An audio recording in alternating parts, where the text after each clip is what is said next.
What's up, guys? RC Thunder here. Today I'm going to be going over my opinion on every single event in Season 2 of Pokémon Go, the Season of Legends.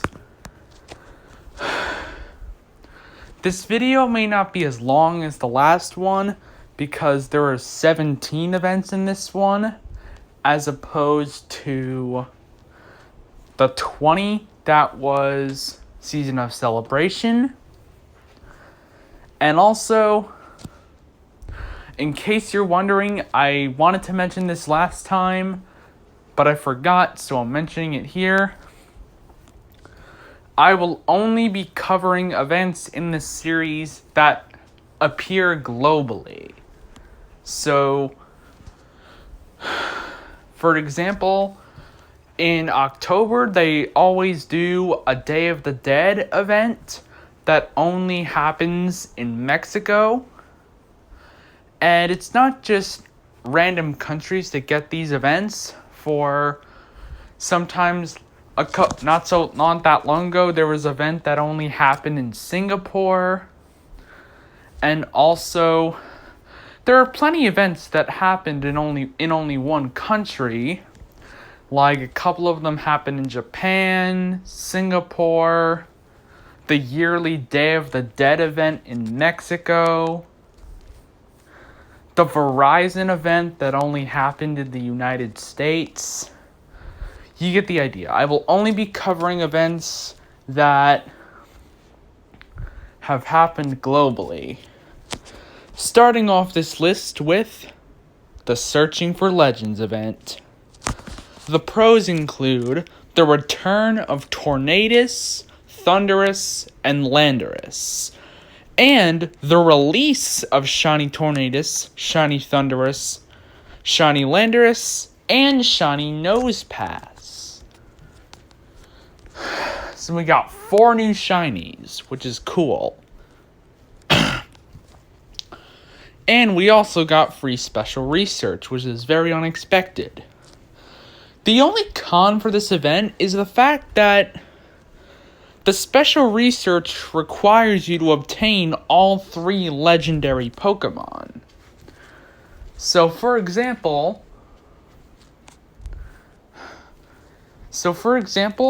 only it doesn't just require you to have them, you have to have them and take a snapshot of them. I had a Landorus already, so I was able to do that. I managed to catch a Tornadus during the event, which cleared that. But I can't catch a Thundurus to save my life, because throughout the entire season, when they were appearing, I have done 3 Thundurus raids, and I couldn't catch Thundurus in any of them.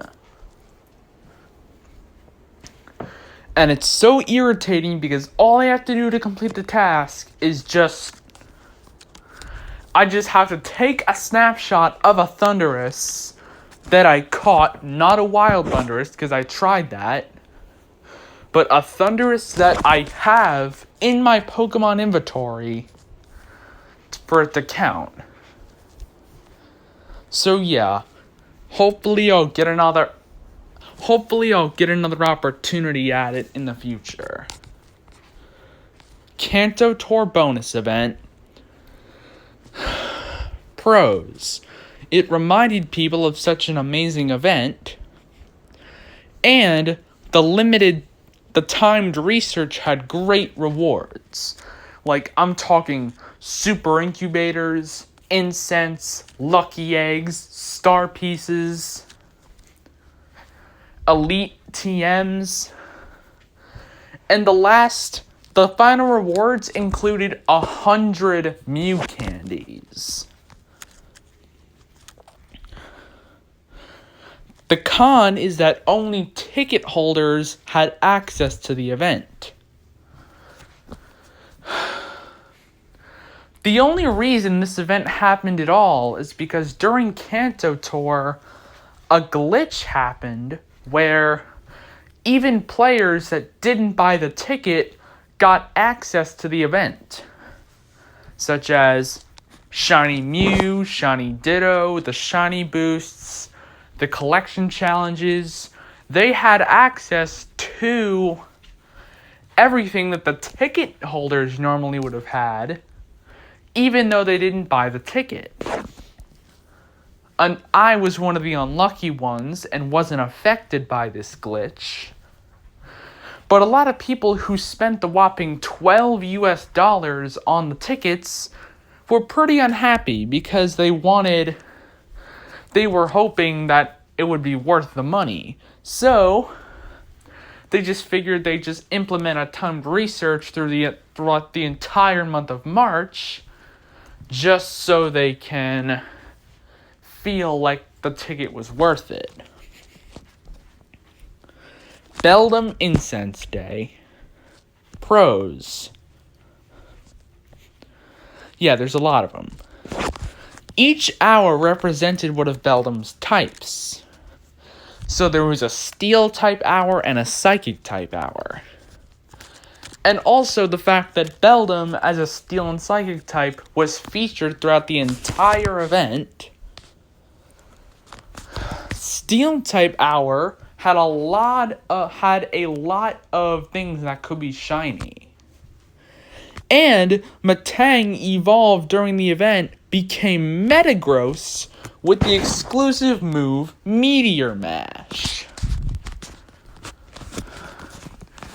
And I managed to evolve a Metang during that event, and now I have a 3000 plus CP Metagross that knows Meteor Mash, and it's one of my best Pokemon.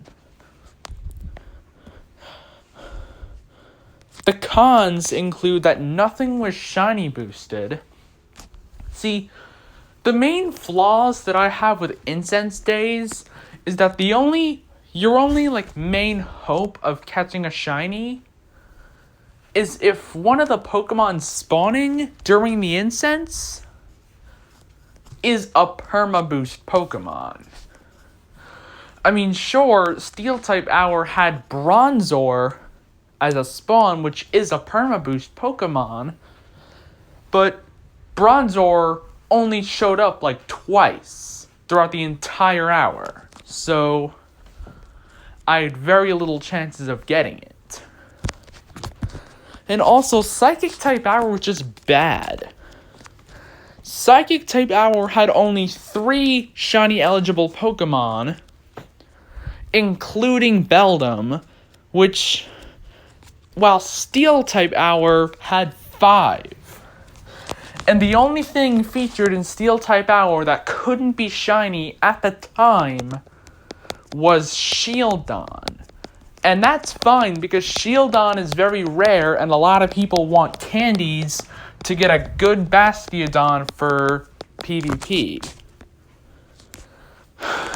Charge Up. Pros. Yeah, there's a lot of them. The debut of Therian Form Thundurus. The debut of Tynamo. The debut of Mega Manectric. Manectric can now be shiny in the wild. The timed research had decent rewards, and players had a good chance of receiving evolution items from gifts. Cons. Nothing in particular. This was the first event that was truly good, besides my poor luck with Thundurus. Fletchling Community Day. Pros. The release of Shiny Fletchling.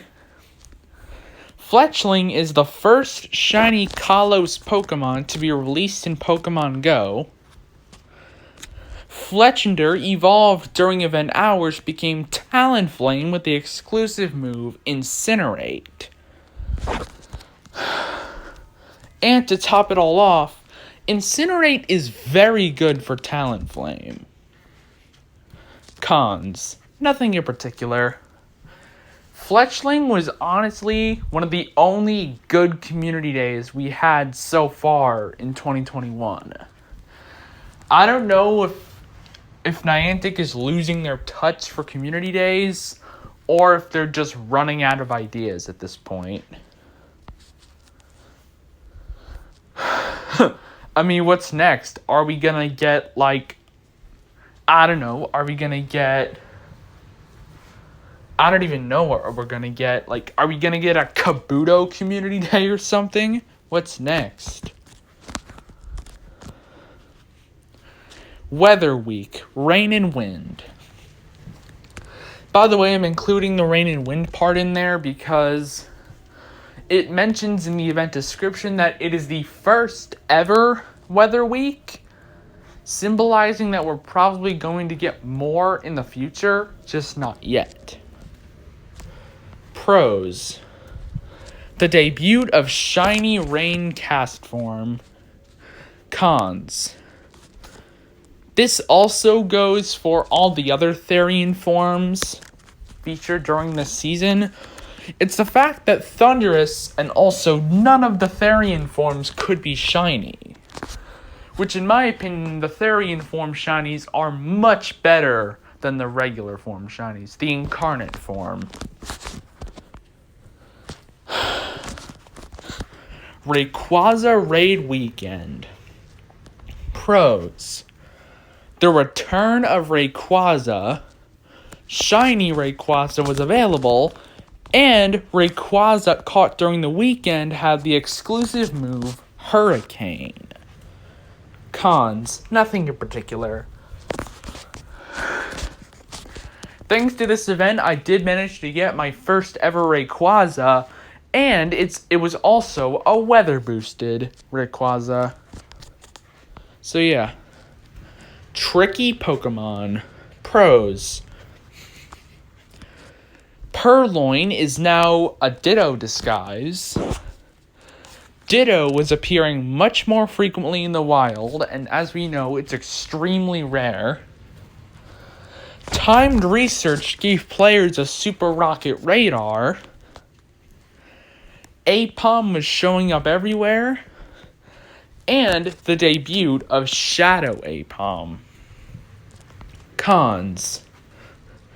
The cons include that there were no new shinies. In my opinion, the 2020 April Fool's Day event was so much better because it got the release of Shiny Krogunk. We got Shiny Krogunk and no Shiny Ditto in the wild. Like, last year, we got Shiny Krogunk, and this year, we got no new shinies. And also, just to pour salt in the wounds, we couldn't find Shiny Ditto in the wild. Next year, I really hope they make Ditto shiny eligible in the wild. Even though it might be very rare later on, they could at least make it shiny eligible for the event. Make it not just locked behind a paywall that we could never access again. Spring into Spring 2021. Pros. The return of Flower Crown Pikachu and Flower Crown Eevee.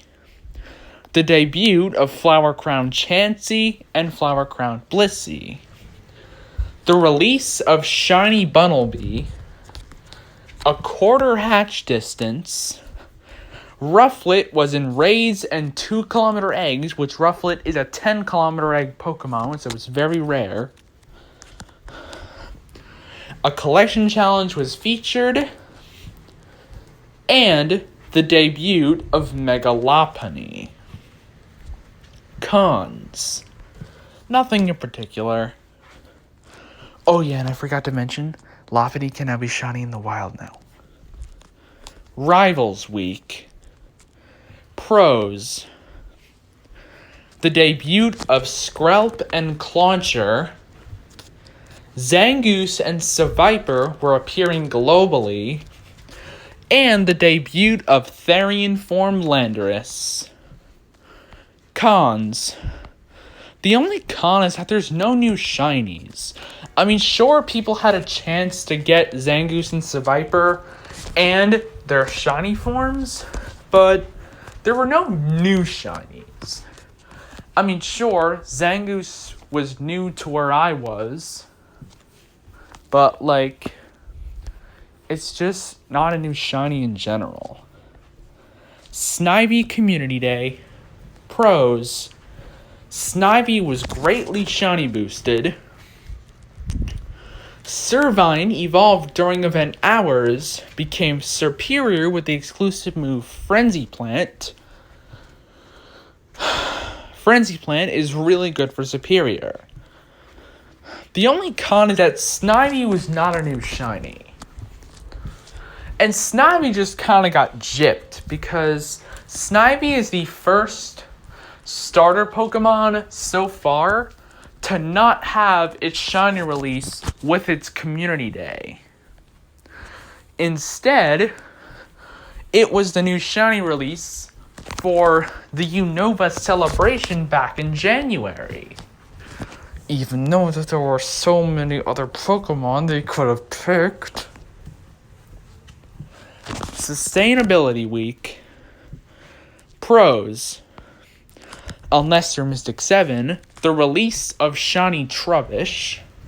A contest was hosted where if people do something really good for the environment, such as planting a tree, picking up trash, and posting it on social media with the hashtag Sustainability Week, if a certain amount of people did that, then trainers worldwide would get a global bonus. I really hope they do something like that again, because that was just such a cool concept. And it encouraged people to get off their butts, lose some COVID weight, and just do something nice. And also the debut of Binacle. Cons. Nothing in particular. Friendship Day. Pros. Collection challenge and most things featured could be shiny. Cons. Nothing in particular. New Pokemon Snap celebration. Pros. The introduction of tasks that require taking snapshots of wild Pokemon, and the very surprising shiny release of Smeargle. Cons is that most things couldn't be shiny.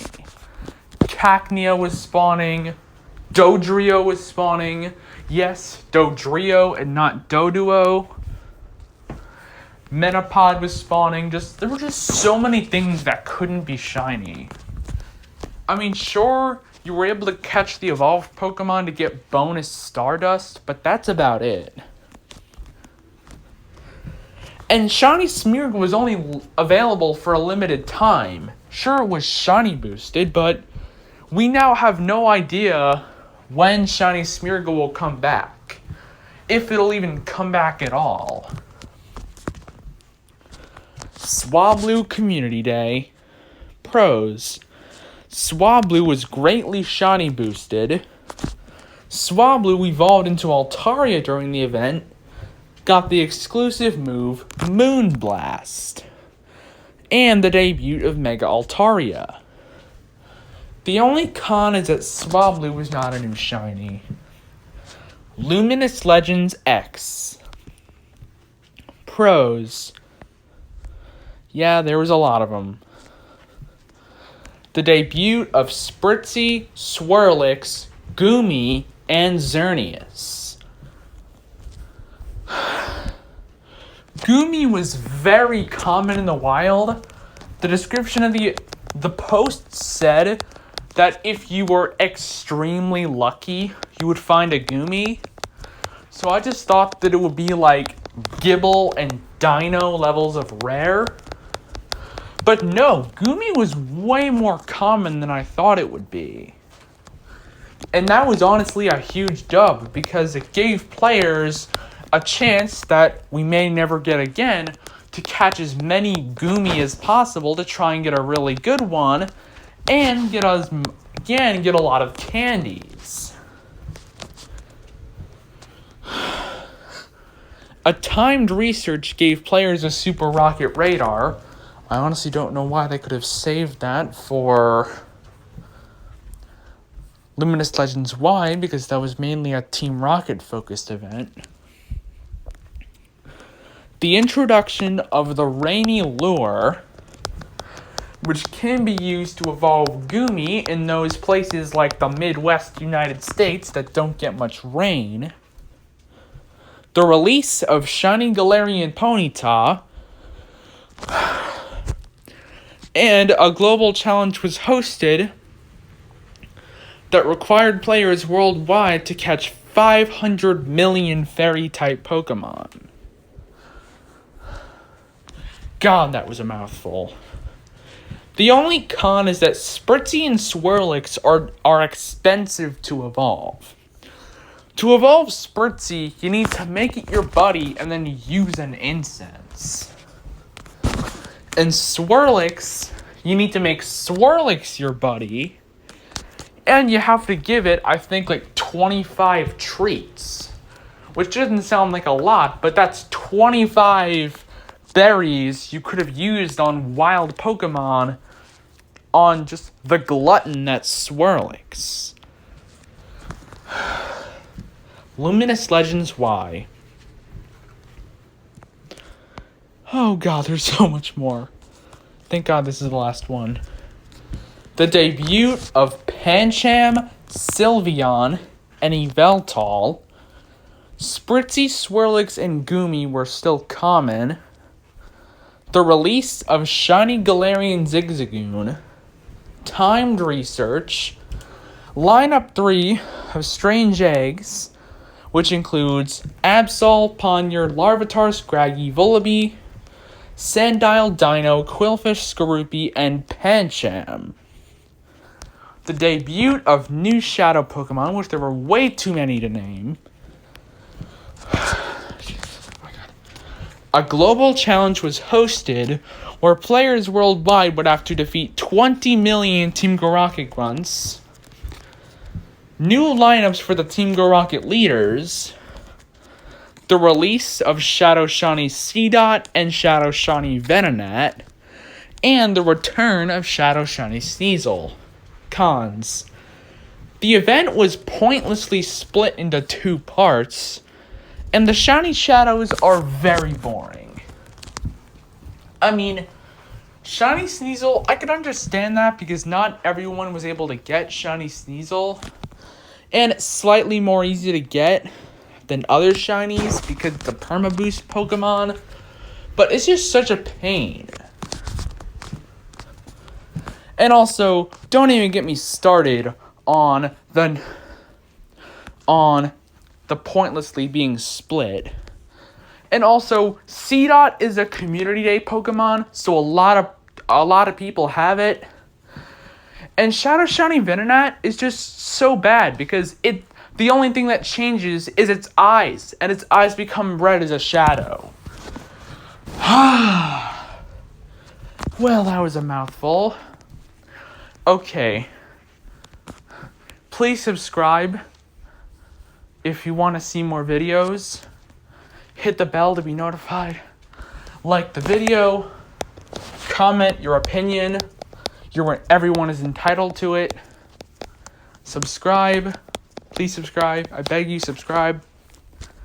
And have a good day. This is RC Thunder signing off. And by the way, I will cover the season of Discovery when it ends at the end of August. Bye-bye.